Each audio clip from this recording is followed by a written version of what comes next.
Hello everybody, my name is Raj Dabre and along with my colleague Abhishek Chakrabarti from NICT Japan would like to present our submission to WAT 2020 under the team name NICT 5.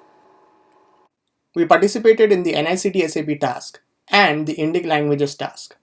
Both tasks expected participants to submit multilingual solutions. We participated under the team name NICT 5. Our submissions were multilingual multi-way models according to the idea by Johnson et al. 2017. Since the NICT SAP task involved two domains, we also used domain adaptation methods using tokens as proposed by Chu et al. 2017. The key takeaways from our work are that many-to-many models are not always superior compared to one-to-many or many-to-one models. In other words, the superiority is inconsistent. And whether the models are better or worse depends on the corpora sizes and the number of languages. Furthermore, we observed that oversampling of corpora needs better study. By oversampling, we mean that typically smaller corpora are usually oversampled to match the to match the sizes of the larger corpora. However, this need not always be the case because in our submissions, we found that models trained without corpora oversampling tended to give the best results. Our approach for multilingual NMT models can be described using the figure. We simply concatenate all the available bilingual corpora. These corpora are essentially English-centric in most cases. Before concatenation, we prepend the source sentences with a token such as 2MR, 2HI, 2EN, in general 2XX, which indicates the target language which should be generated. And we additionally prepend the source sentences with a token such as 2ALT or 2IT, in general 2DOM, which indicates the domain to which the particular corpus belongs. Our approach is essentially architecture agnostic, but in this paper we work on the transformer model.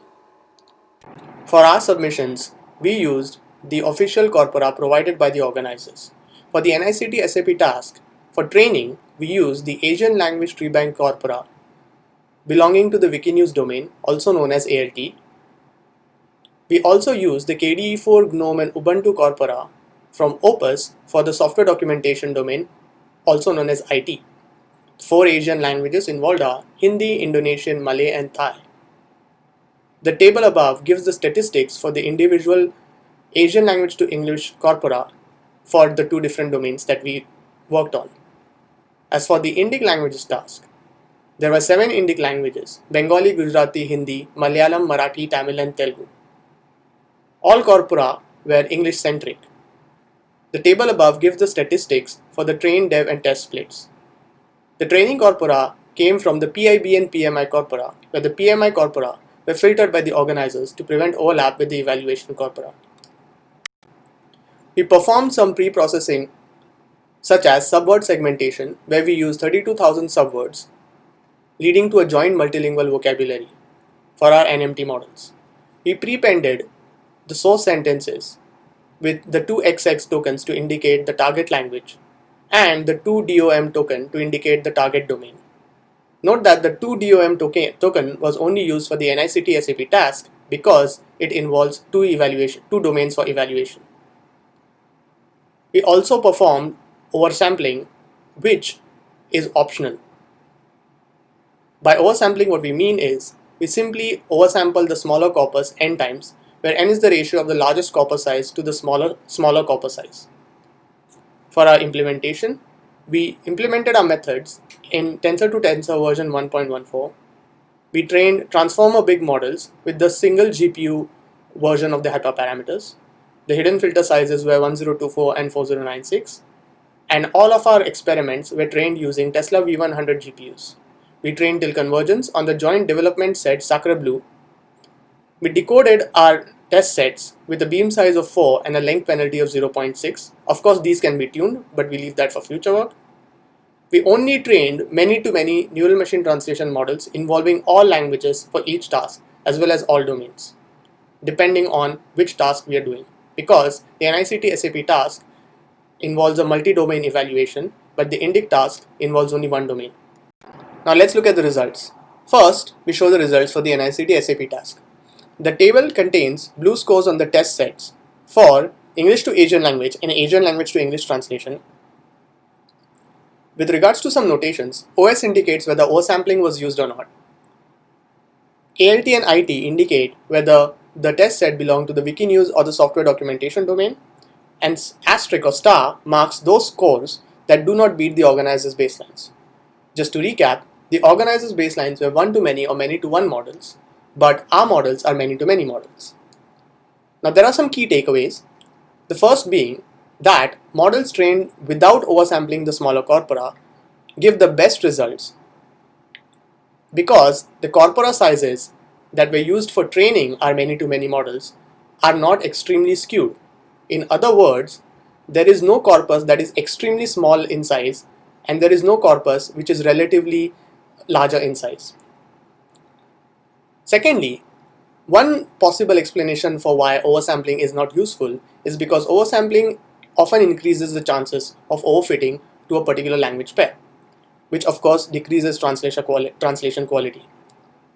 In any case, there are substantial improvements for all translation directions compared to the organizer's baselines, with the exception of Thai to English. But of course, it's important to note that Thai to English had the smallest parallel corpus, and it's expected that it would have the least possible improvements in translation quality. Next, let's look at the results for the Indic languages task. Once again, the table shows the translation quality measured in blue on the test sets for English to Indic languages and Indic languages to English translation. The notations for OS is the same as before in the previous slide, which indicates whether oversampling was used or not. In this particular table, plus is used to mark, the plus sign is used to mark scores that do beat the organizer's baseline. Now, some key points once again is that oversampling is detrimental even in this particular Indic language translation setting, as most corpora do not differ in size extremely.